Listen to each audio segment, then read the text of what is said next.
Thanks for clicking on the video. Gerald here with you. Before we get into our tier list ranking of Mr. Jack Black's movies, I want to just let everybody know I recently crossed 3,500 subscribers on the channel. Award season is always a big push for my subscriber count, and that had a lot to do with it this past winter.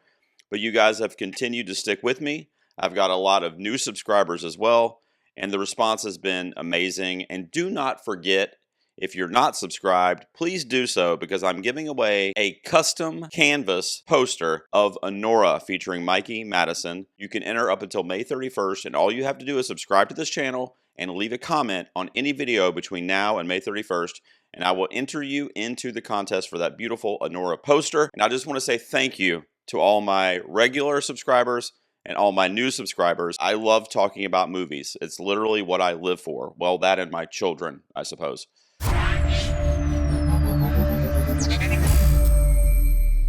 What is up, ladies and gentlemen? Welcome back to the garage. As I said, we're doing another tier list today. I've only done one of those on my channel, but I am going to let it be a recurring thing for like the longer list that I have with like a bunch of movies or a bunch of performers or actors or whatever. So today we're going to be doing the movies of Jack Black. Truth be told, I am not the biggest Jack Black fan in the world. It's kind of weird. I'm kind of neutral on him. I do like him. I don't actively dislike his persona or his personality. I think he's funny. The Minecraft movie just came out. It's been out a week as I'm recording this. It's already broken the record for the biggest box office opening for a movie based on a video game. It also surpassed Super Mario Bros. For the largest opening weekend box office for a family or animated film. So it's going to be a huge haul, probably $1 billion or more if I had to guess before it's all said and done. And that doesn't even count the merchandising, the rentals once it's on demand, Blu-rays. We went to McDonald's after Little League practice the other night. They have Minecraft meals for like 12 bucks. And you get a custom Minecraft toy that's themed after some of the old school McDonald's mascots like Ronald and the Hamburglar. And I actually got one. Look at this guy. Is that going to work? Is he going to put it in focus? Look at that. My son gave me this to put in my backdrop. But I was sitting there thinking, especially after the movie when I was doing my review, Jack Black has been present in so many family films that are huge successes that kids and adults seem to flock to and seem to really enjoy. The most obvious one is probably Kung Fu Panda. And then I just mentioned the top 2 films at the box office for family films are a Minecraft movie, which is currently out, and last year's Super Mario Bros. Aside from those films I just mentioned, he's also been in Jumanji, which is a video game kind of adventure film. He was in A Shark Tale, which was not very good, but it was a pretty popular animated film in the early 2000s. He was in the very first Ice Age film, which was a real phenomenon when that came out. And then a few years ago in 2018, he was in a film called The House with the Clock in Its Walls, in the vein of like Goosebumps. So it was not necessarily family film, but it was driven to like young adults, teenagers,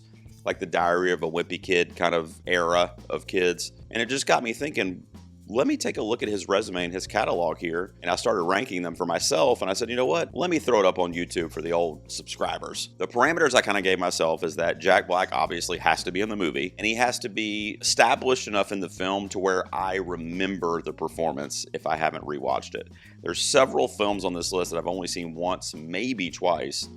But in some cases, they're 15 and even 20 years, up to 20 years old. And I haven't seen them since they came out. But if I remember his performance in it, and I remember whether I liked it or not, I'm going to put it on the list. Another thing is, when it comes to like Kung Fu Panda, I'm only going to do that as a franchise. I'm not going to rank each film. I'll be ranking kind of the franchise as a whole, and then maybe I'll tell you some of my favorite things overall. Now, there are some films that Jack Black has been in that he was either not credited or it was considered like a cameo. I'm not going to include those, again, unless it's like I really remember it and it was like one of my favorite things in the world. There's one of those that applies to what I'm going to include on this list. So those are the only like main criteria. You can see what I've got here in terms of the rankings. So I always do 5 levels. Peak at the top is like A+, like a 9 or a 10 out of 10. Vibin' is like pretty good. It's really good. It's like a 7 or 8 out of 10 maybe. It's Fine is going to be that like 5 to 6 range out of 10. You know, like it's okay. You know, there's no reason to not watch it. No Need is like you don't need to watch it. It's poor. It's probably like a 4, like a 3 or a 4. If you watch it, You're not going to want to kill yourself, but it's not the greatest thing in the world, and you wasted your time, basically. Speaking of killing yourself, I Want to Die is anything like 0 to 2 or 3 out of 10. There's a couple that are going to fall in that tier. You know, he's made some pretty decent choices overall, especially the ones I'm ranking here today. There's a couple that were just stinkers that I hopefully will never have to see again. All right, so I'm listing them in alphabetical order. We're going to start with the one that I was mentioning earlier. It's essentially a cameo.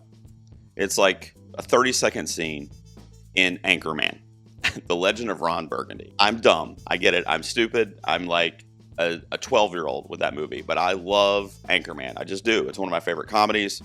It hit me at the right time. I loved Will Ferrell back in those days on his SNL run.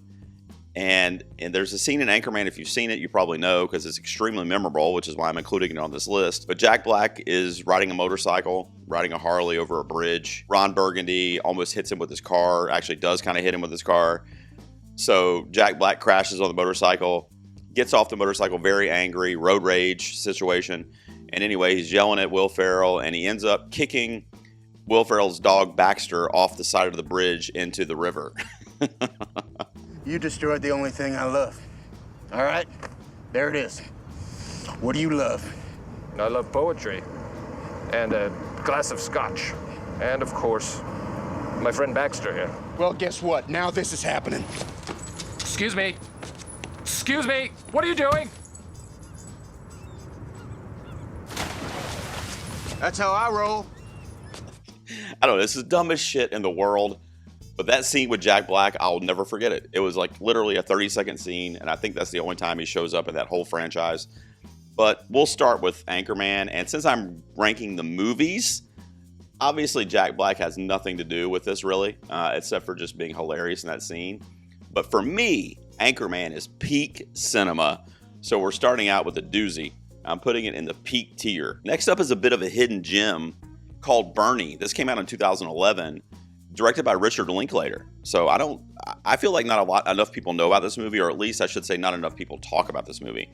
I really like this movie. This might be Jack Black's best, like, if there was an award-worthy role or film, it would probably be Bernie, at least of the ones I'm ranking here today. I'm going to put this one, I don't think it's peak, but if you haven't seen Bernie and you like Richard Linklater, go check this one out. I don't know if it's streaming or on demand.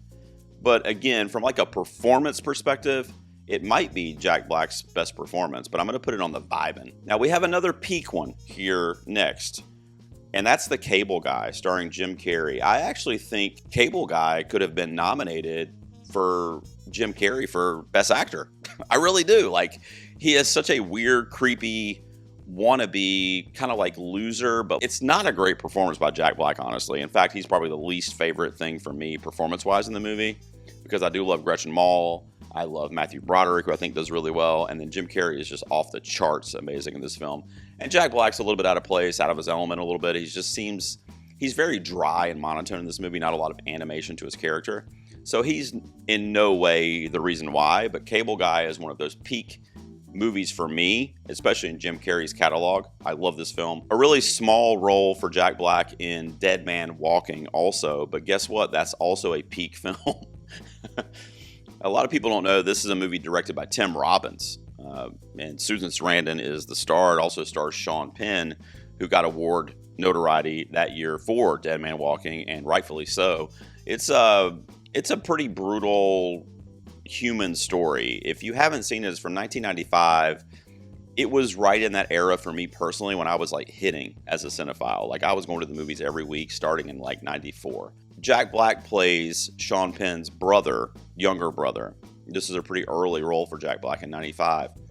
And it's a pretty small role, but I do remember him. But I do love Dead Man Walking, and I'm ranking the films today, so it's peak. If you haven't seen it, you gotta check it out. It's a really, really good film. Dare I say, maybe Sean Penn's best performance? I don't know. It's up there. Next up is going to be a little film that also I don't think a lot of people have seen, or if they have, they definitely aren't talking about it. It's a Gus Van Sant film, who's a filmmaker I really like, from 2018, called Don't Worry, I Won't Get Far on Foot. So obviously a horrible title. Maybe that's why people don't talk about it, because they don't want to say the title. Jack Black has another kind of minimal role here. He's like third or fourth build, because our lead is Joaquin Phoenix, who is in a wheelchair in this film, and he is a recovering alcoholic and addict, and as part of his recovery, he kind of starts drawing these political illustrations and political cartoons, and they become very popular, and they take off, and people are seeking them out. And so it's another kind of hidden gem that I think is an Amazon original, so you can probably stream it on Amazon. I'm going to put it in It's Fine. I mean, it's not going to blow you away, but it's one of those movies that when you read the premise, you know, Joaquin Phoenix in a wheelchair, dealing with being a recovering addict, like, you read all this, Gus Van Sant, you read all these different elements, and you think to yourself, oh my God, the Oscars are going to eat that up. And then it didn't go nowhere. It went nowhere. A really, really small role for Jack Black in 1998's Enemy of the State. But I love this movie, so therefore I remember him in this movie. I remember almost everything about this movie because it's a Tony Scott film. Rest in peace. Tony Scott was a GD man. He was still is one of my favorite filmmakers. It's one of my favorite Will Smith performances. And Jack Black has a very small part. I think he's only in 1 to 3 scenes. Like, he's just kind of there. He's one of the guys that works in the field office for the kind of spy organization that's being modeled in the film. If you've seen Enemy of the State, you know what I'm talking about, but Tony Scott knows how to make an action thriller, and that's what he did. This is vibing for me. I did rewatch this one actually like a year ago maybe, and it didn't hold up quite as much as I remember. Now, Jack Black has aligned himself with some pretty iconic cinema, at least in my catalog. How about High Fidelity from 2000? You know, he kind of got stereotyped in that like mid 90s to mid 2000s, that like 10-year period, for being the like sidekick friend. I've already mentioned a couple on here where that was the case, and we have it happening here again with High Fidelity. You know, he's not the reason why I love this movie. I think he was serviceable in it, and he did play that kind of like wingman very well to John Cusack, but it's just a nostalgic picture about breakups and relationships pre like dating apps and all that stuff, and it keeps it with a very vintage feel with the record store, and you know, the whole thing, not the whole thing, but a lot of it takes place in a record shop. Again, Jack Black's not the reason why I love it, but it is vibing. High Fidelity's vibing. It's close to peak, but I need to rewatch it. I haven't seen that one in forever. So in 2006 he did The Holiday, which is a Christmas movie, and he takes on like a leading man role, which I don't think maybe he had done one at this point. Kate Winslet is falling in love with him.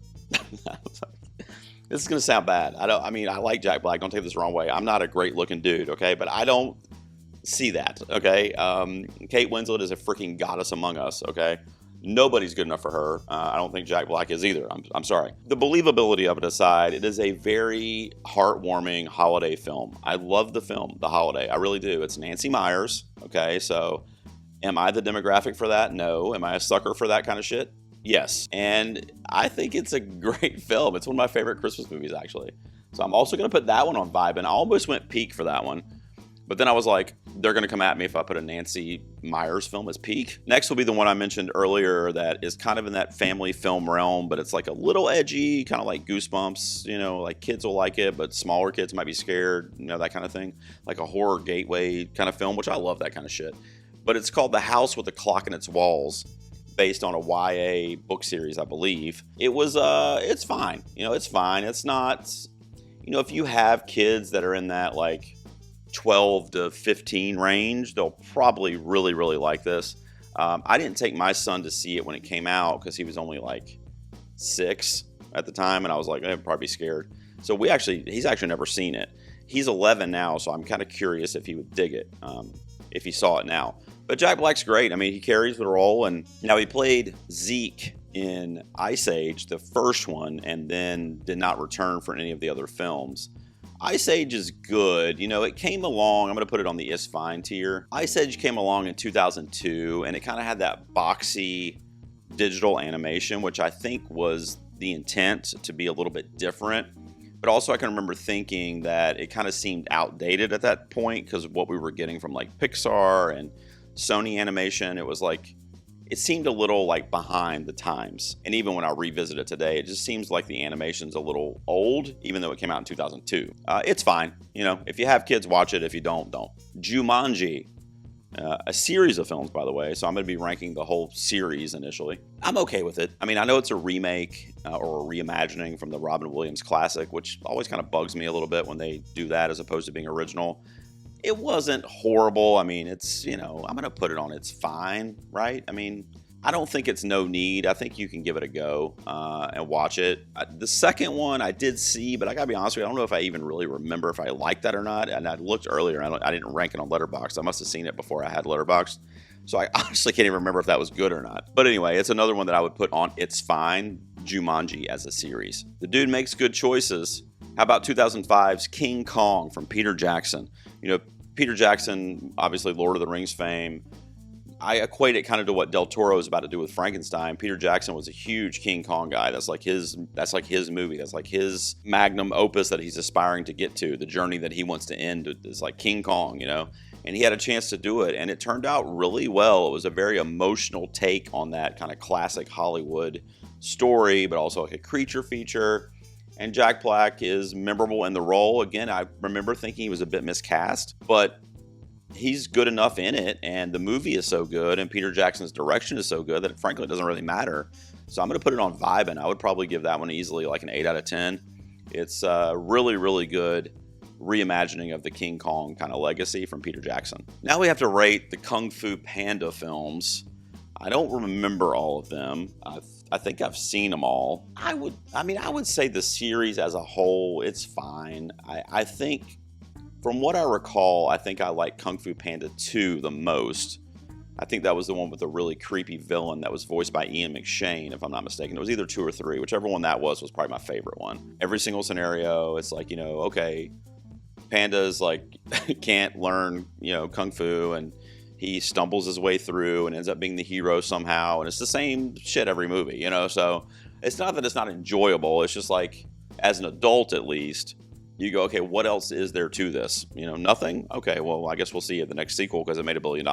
So not a lot of dramatic performances in Jack Black's catalog. I've mentioned a couple, and this would be the third one. It's called Margot at the Wedding. This is also an underseen, I feel like, an undervalued movie from Noah Baumbach.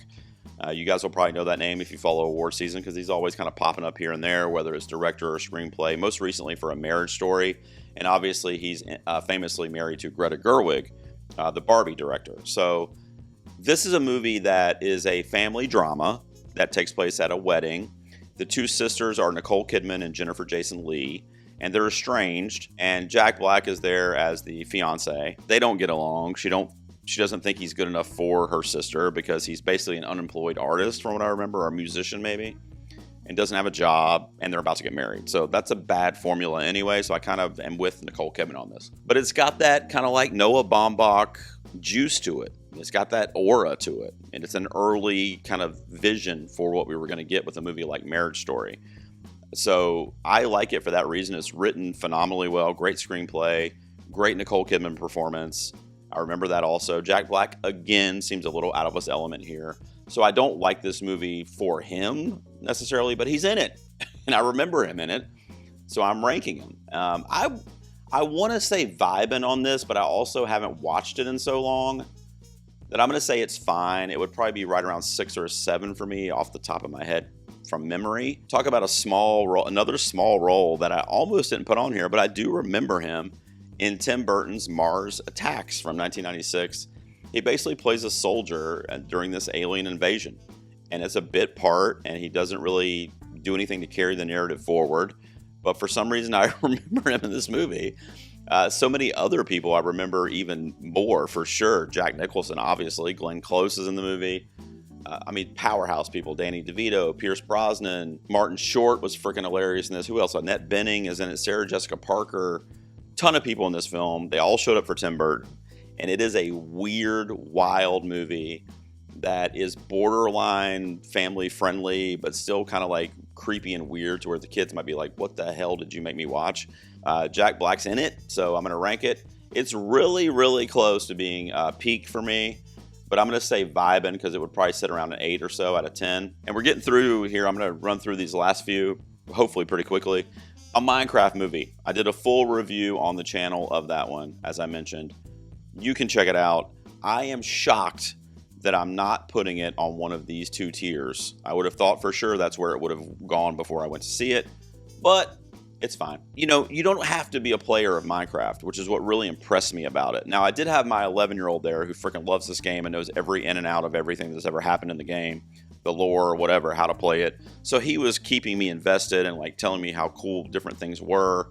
Check out my full review on the channel, but this is definitely probably the most surprising movie I've seen so far this year. Speaking of a Minecraft movie, that was directed by Jared Hess of Napoleon Dynamite fame, and he also directed Nacho Libre, which is one of Jack Black's more iconic and more recognized roles, I would say.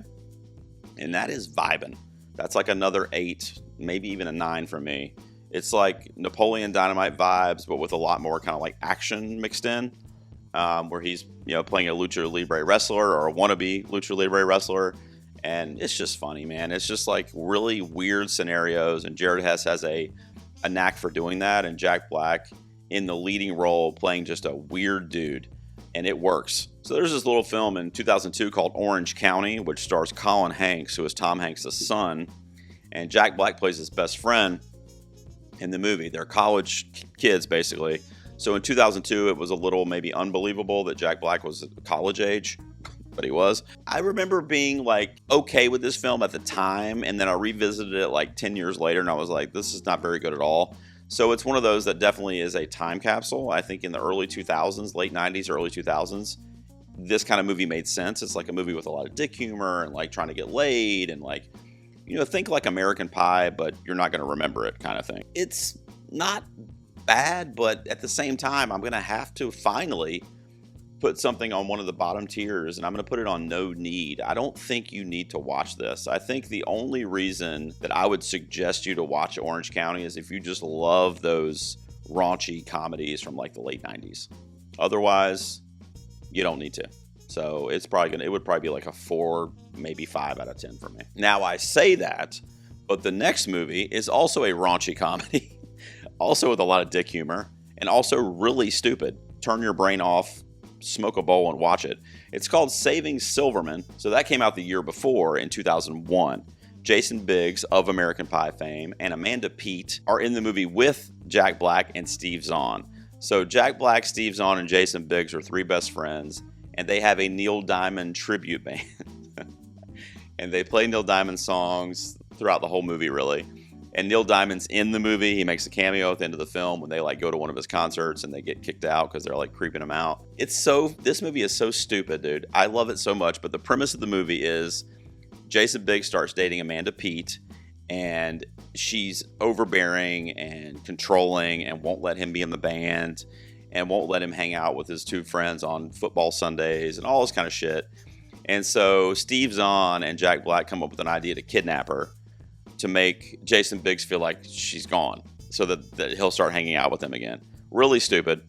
I will tell you right now, the kidnapping scene when they show up at the house to take her is one of the funniest things I've ever seen. Jack Black has a pantyhose on his head, and he's talking on a walkie-talkie to Steve Zahn. Oh my God, it's just so good. It's such a funny physical comedy scene. Alarm system has been deactivated. Out. Roger that. Dude, you don't have to do the sound. It already does that. Out. Copy that. I'm not gonna make the sound after I say stuff from now on.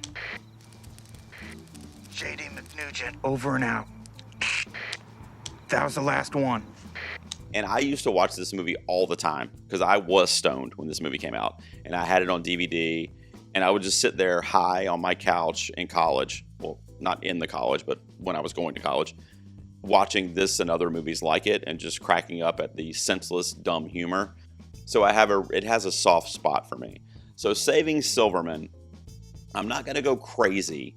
I'm going to put it on the it's fine tier, even though I could rewatch this right now and be a happy camper. I love this thing. I'm going to have to move my camera because there's so many it's fines. Let's see what's next. All right, I moved my camera down a little bit because is the row even long enough? There's a lot of it's fines here in Jack Black's career. I didn't expect that. All right, so next I'm going to be doing The School of Rock. This is a good one. This is definitely better than Fine. Now, this might be, it's not going to be the highest rated movie for me because nothing's going to be rated higher than Cable Guy or Dead Man Walking on this list, or Anchorman. School of Rock might be Jack Black's like best movie that is like his movie. Obviously, those 3 that I just mentioned that are on the peak tier are not Jack Black's movies. You know, it's Jim Carrey's movie, it's Will Ferrell's movie, it's collectively Susan Sarandon and Sean Penn's movie. If you're talking about performances, none of those are Jack Black's movies. He's just in them and, you know, contributes here and there. Well, School of Rock is all him. And it's a really feel-good movie, and that's another one that could be seen very easily by families, I would say. I'm going to put it in the vibin' tier. I think it's the best Jack Black's done at carrying a project. So good, man. So good as the music teacher, rocking out, using his Tenacious D roots in this movie, playing a lot of the songs. It's a good time, and it's one of the very few times where Jack Black, like I said, carried the project. Nacho Libre's another one. So yeah, School of Rock is vibing. Another movie I love, and I shouldn't, is Shallow Hal. This is a Farrelly Brothers film. And let me see what the year on this thing was, because that'll maybe help me out a little bit. 2001. So yeah, this is one of those movies, you know how people will say, like, oh, I like that, but it couldn't be made today. This is one of them. With the climate where we are now, everybody involved in this would have gotten canceled if it was made today. So it stars Jack Black as the lead character and Gwyneth Paltrow as the object of his affection. Jack Black's character meets Tony Robbins in an elevator. And Tony Robbins, you know, gives him this whole life coach guru thing in the elevator. He's a very shallow character in terms that he doesn't want to date anybody unless they're like beautiful model level, like Playboy Playmate shit. And he's obviously, that's not his league. I mentioned earlier about Kate Winslet, but that's the kind of woman he's looking for that he's just not going to get because they're out of his league. Tony Robbins does this thing on him kind of like magic almost, where he like tells him that he's not going to be worried about looks going forward. He's only going to base his attraction on the beauty inside the person. Stay with me here if you haven't seen this. So he ends up meeting Rosemary, who is played by Gwyneth Paltrow. And she looks like Gwyneth Paltrow in 2001, which, you know, is a very beautiful blonde woman. Well, in reality, what everybody else but Jack Black sees is a overweight, maybe 300 pounds woman that is Gwyneth Paltrow in prosthetics. Obviously, the kind of conflict there for the characters is when it gets towards the last act of the film and Jack Black has the magic curse or whatever you call it taken away. He can see her in her 300-pound state.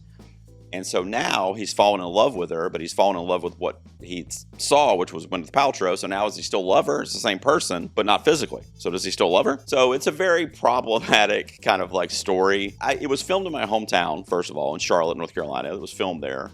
So I kind of like that. There's a lot of places in the movie that I recognized at the time. It just doesn't hold up, man. So I'm going to say I almost want to do It's Fine because I almost want you guys to watch it to be like, holy shit, they made this. I think I'll put it on the It's Fine tier. With that little asterisk, though, that I realize is problematic, but also it's kind of unbelievable that it got greenlit. All right, I Want to Die, finally. Shark Tale, holy Lord. You know, we're talking about all these family films that Jack Black's been a part of. This is one of them that was what the hell was this? What was the year on this thing? 2004. Will Smith, Robert De Niro, Renee Zellweger, Angelina Jolie. It was in the era, or kind of at the beginning of the era, where these animation studios would stop relying on, you know, more affordable voice actors and cast like celebrities, you know, to do these roles. And there was a shit ton of celebrities in this movie, but it has a whole like Sopranos vibe to it, told from like a PG perspective in the ocean. So Jack Black plays Lenny, who is the actual shark in the movie, although he's not the lead character. The lead character is played by Will Smith, who's the fish, like the clownfish in the movie. So it's stupid. It's like, I'm so glad that my kids never got into this one. However, there is a kids movie that is vibing, I think, and that's the Super Mario Brothers movie. I'm going to put that up here on the vibing tier, if I can get it to stay there. He plays Bowser, you know, and he is a pivotal part of that movie. Of course, it's animated. It's not him. It's his voice acting, but he's singing in it. The Peaches song, to this day, I stand by my original song prediction for that. I think it should have gotten nominated for original song at the Oscars. I really do. Ironically, if it had came out this past year and was up against all the shit that we had in the category this year, it may have gotten nominated. But nonetheless, it didn't. But I love that song, and I love Bowser's incorporation into the story, because if you know Mario, if you play Nintendo, you know the story. You know, he wants Peach. Mario and Luigi save Peach. It's like a love triangle kind of thing going on, and some weird desires on Bowser's part. But Jack Black brought levity to it and made it kind of normal and not super awkward. And he did a really good job voicing Bowser. I kind of saw him as that character. So I love the Super Mario Brothers movie. I think I like it a little bit more than Minecraft, which is why it's on the level up. But similarly, in Minecraft movie, he also did something really cool with a character that we all know in Steve, if you know Minecraft. Only 2 more. Jack Black has skated by here. This one is going up on Peak. Tropic Thunder. Do you guys like this, or am I crazy? Everybody in Ben Stiller's Tropic Thunder is dialed up to 11, and that's why I love this movie. Everybody goes all in. This is the craziest shit that another one that I don't know would have gotten made in the last like 5 years. If this screenplay had come up since like the year 2020 at least, 2019, no shot in hell that anybody's touching it. But it came out in 2008. Robert Downey Jr. doing the blackface character, but doing it satirically and self-aware. The movie is self-aware that he's doing it as kind of part of the bit that, why didn't we cast a black actor and we have this established white actor to play a black role? It's like that meme that went viral when they said Ryan Gosling was going to be the new Black Panther after Boseman passed. Like that kind of joke, obviously joking. And that's kind of what this whole movie is a joke. They're all in on it and they all dial their performances up all the way. The most like notable one is probably Tom Cruise, and what he does as Les Grossman in this film is freaking crazy to me. Also, he improvised a lot of that and he thought up that character on his own.